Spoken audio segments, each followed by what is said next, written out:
interna e justiça.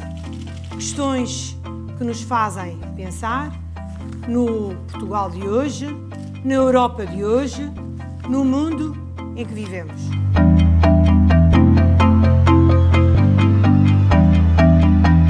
O Tribunal, enquanto instituição, na prática, acaba por ser gerido por 3 entidades diferentes.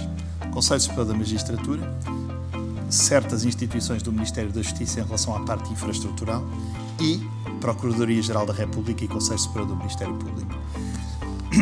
O processo, que tem um resultado para o cidadão, resulta do encontro destas 3 entidades, que têm um muito significativo e assinalável déficit de gestão e raramente se coordenam entre elas para a prestação de um resultado que é único, que é um processo judicial.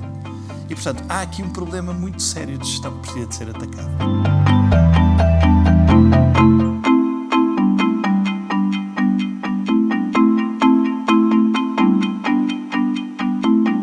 Este governo fez, efetivamente, algumas reformas, a meu ver, tímidas, devia ter ido mais longe.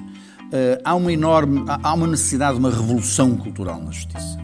E é uma revolução cultural das mentalidades, muito, obviamente, também dos processos, mas da mentalidade, todos os agentes, dos advogados à cabeça, eu diria, litigam excessivamente, litigam muitas vezes de má fé, sem qualquer tipo de condenações relevantes, são a maior parte deles com uma falta de formação assustadora, ao contrário dos juízes que efetivamente merecem no SEJ um nível de formação porventura muito unidimensional, mas efetivamente saem em termos de procedimentos com um nível de formação que um advogado só atinge ao fim de 10 anos, na melhor das hipóteses. E há, de facto, uma mentalidade que se tem que mudar no sentido do interesse do cidadão, da eficácia e da resposta.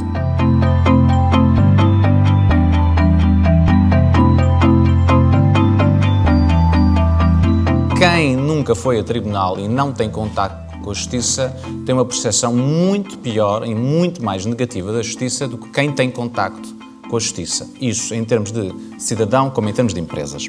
Isto leva-nos a uma questão que é porque é que a justiça tem tão má percepção. Isto evidentemente levanta questões que têm a ver com a própria comunicação social faz a cobertura do trabalho da justiça, nomeadamente o foco em casos concretos que adquirem uma representatividade que não têm. Isto é, normalmente o que passa na opinião pública são os casos onde as coisas não correm bem e não os casos onde as coisas correm bem, e isso cria distorções de percepção.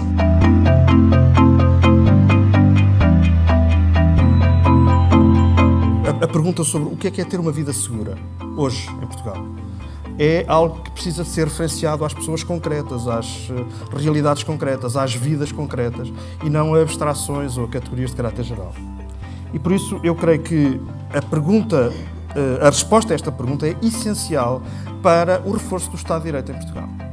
Isto é, sermos capazes de perceber como é que se dá resposta às exigências de previsibilidade e às exigências de ter meios para ter previsibilidade na vida. Eu acho que isso é essencial, pertence ao coração da experiência do Estado de Direito, onde quer que seja, e em Portugal também.